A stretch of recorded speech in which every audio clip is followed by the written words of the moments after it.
Ang malagim na planong pag-assassinate kay Hitler.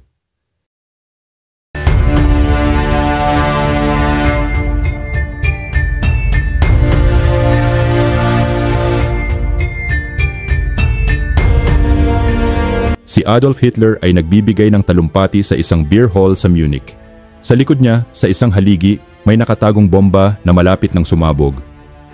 Ang German carpenter at kalabang Nazi na si Georg Elser ay pinagplanuhan ang sandaling ito ng ilang buwan.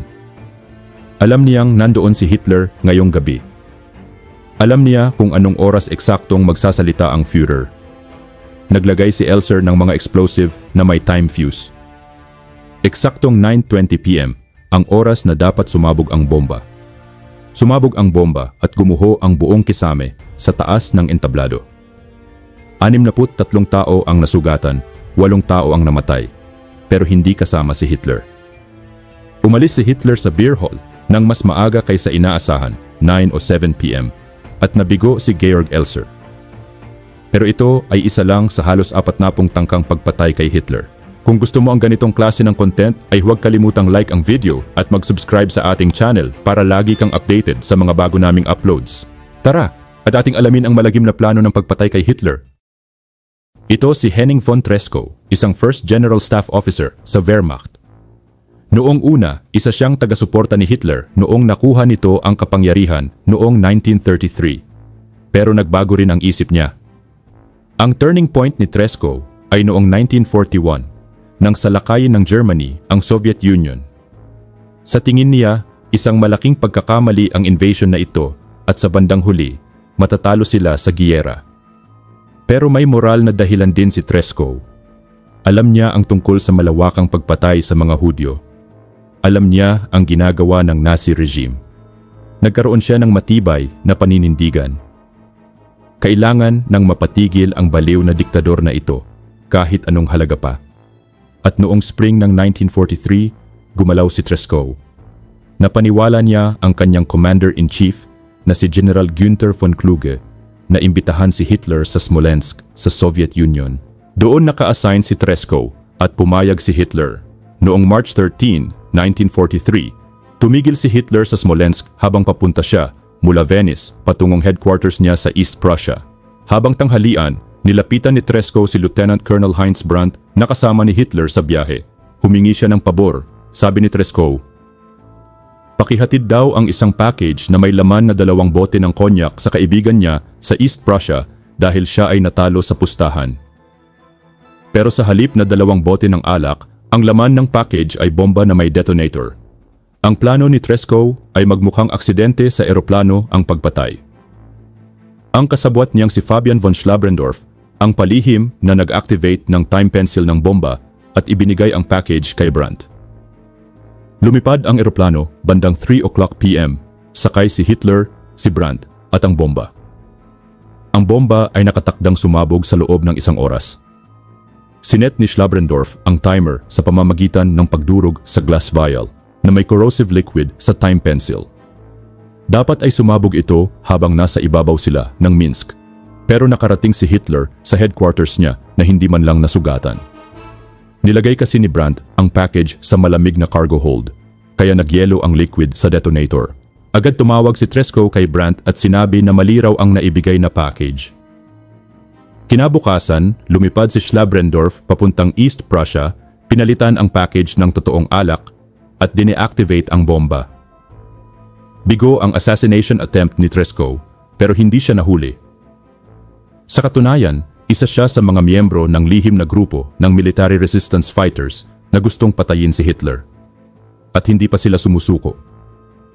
Isa sa mga pangunahing tao sa grupong ito ay si Lieutenant Colonel Klaus Schenk Graf von Stauffenberg. Sa paglipas ng panahon, siya ang naging pinuno ng military conspiracy. Malapit sila ni Treschow at palagi silang naghahanap ng bagong pagkakataon para patayin ang Führer. At hindi nila kailangang maghintay ng matagal. Fast forward ng 9 na buwan, ito si Axel von dem Bussche.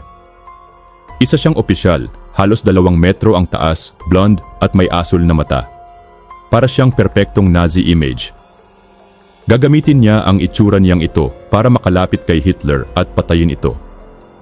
Kasama ng ibang sundalo, si von dem Bussche ay magpe-present ng bagong Wehrmacht uniform kay Hitler sa headquarters nito. Plano niyang gamitin ang nakatagong British hand grenade para pasabugin ang sarili niya kasama si Hitler. Pero sa Berlin, nasira ng Allied bomb ang isang train wagon na may lamang mga bagong uniform. Walang uniform, walang presentation. Naantala ang meeting. At hindi na rin pwedeng gamitin si von dem Bussche. Bago lang kasi siya nasugatan at naputulan ng isang binti. Ngayon, gusto ni Stauffenberg na ang 21-year-old na si Lieutenant Ewald von Kleist ang mag-alay ng buhay para mapatay si Hitler. Nag-isip muna ang batang lieutenant, pero sa huli, pumayag siya. Handa si Kleist, pero biglang kinansela ni Hitler ang appointment. Noong July 7, 1944, natuloy din ang presentation ng bagong Wehrmacht uniform. Ginanap ito sa isang kastilyo malapit sa Rastenburg. Ngayon, si Major General Helmut Stief naman ang piniling mamamatay tao. Kasama rin siya sa resistance group. Napakataas ng chance ng tagumpay. Sobrang lapit ng distansya, halos imposible na may makaligtas. Perfect na pagkakataon ito, pero sa huling sandali, umatras si Stief. Oo, gusto niyang mamatay si Hitler.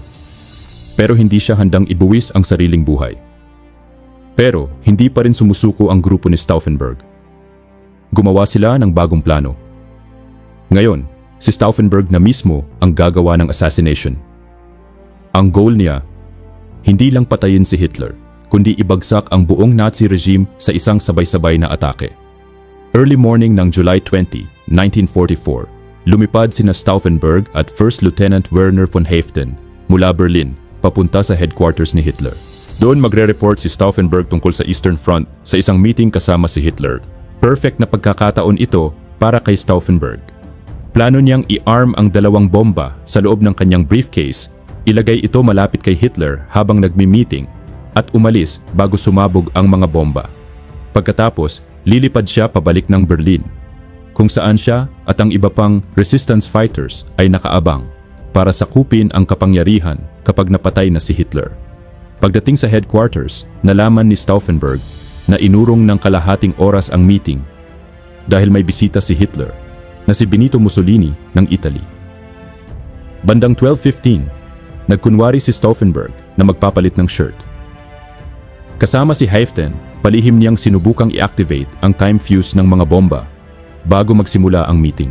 Pero naabala sila at sinabihang magmadali para hindi mahuli. Dahil dito, isa lang sa 2 bomba ang na-arm nila. Hindi na niya isinama ang pangalawa at iniwan ito kay Haeften. Pumasok siya sa meeting at inilagay ang briefcase malapit sa dulo ng mesa, malapit kay Hitler. Si Hitler at ang bomba ay magkalapit. Mga 1.3 meters lang ang pagitan. Nag-report si Stauffenberg at agad lumabas ng room.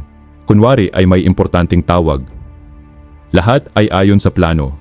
Ilang minuto lang ang lumipas, yumuko si Hitler sa mesa para pag-usapan ang war strategy at sumabog ang bomba. Nakita ni Stauffenberg ang pagsabog mula 200 meters ang layo at inakala niyang patay na si Hitler.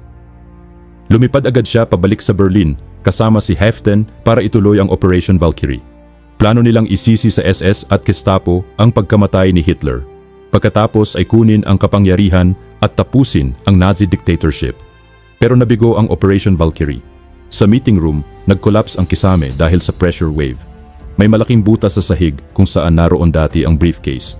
Halos lahat ng naroon ay napunit ang eardrums sa lakas ng pagsabog. 4 ang namatay. Halos lahat ng iba ay nasugatan. 2 tao lang ang halos walang galos. Isa na roon si Adolf Hitler. Ang pagyuko ni Hitler sa mesa sa oras ng pagsabog ang dahilan kung bakit siya nakaligtas. Tinaas lang siya ng bahagya ng puwersa ng pagsabog. Kung nailagay din ni Stauffenberg ang pangalawang bomba, malamang ay napatay rin si Hitler. Dahil sa pagkabigo ng assassination attempt, nabigo rin ang planong kudeta para tapusin ang Nazi regime. Ilang oras lang ang lumipas, pinatay si Stauffenberg at ang 3 pangunahing kasabwat niya sa courtyard ng Bendler Block, ang headquarters ng General Army Office at sentro ng military resistance. 200 iba pang kasabwat ang hinatulan ng kamatayan. Ngayon dumako na tayo sa huling attempt na patayin si Hitler. Noong April 30, 1945, nagpakamatay si Hitler sa Führer Bunker sa Berlin. Bakit nga ba palaging nakaliligtas si Hitler? Sa mga lumang larawan at video, kadalasan ay mag-isa siyang naglalakad. Bahagi ito ng imahe niya bilang invincible at untouchable na diktador. Pero sa totoo lang, napakarami niyang ginawang seguridad. May sarili siyang elite bodyguards. Lahat ng dadaanan at pupuntahan niya ay mahigpit na iniinspeksyon bago siya dumating. Laging top secret ang lokasyon niya. Kapag naglalakbay siya gamit ang tren, kotse o eroplano, may sarili siyang piloto at driver. Lahat ng pagkain niya ay tinitikman muna ng personal doctor niya bago siya kumain. Lahat ng ito ay para mabawasan ang chance na ma-assassinate siya. Bukod pa sa mga security na ito, may isa pa siyang estratehiya. Ayon sa kanya, is must. Ibig sabihin, ang tanging proteksyon ay ang pamumuhay ng pabago-bago.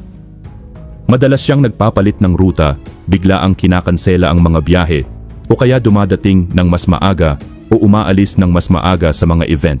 Hindi natin alam kung paano mababago ng isang matagumpay na assassination ang kasaysayan ng Germany. Paano kung nagtagal lang si Hitler ng 13 minutes pa sa beer hall noong 1939? Maililigtas ba ang milyon-milyong Hudyo kung isa man lang sa halos 40 pagtatangkang iyon ay nagtagumpay? O baka may pumalit lang sa kanya sa Nazi regime? Hindi na natin ito alam,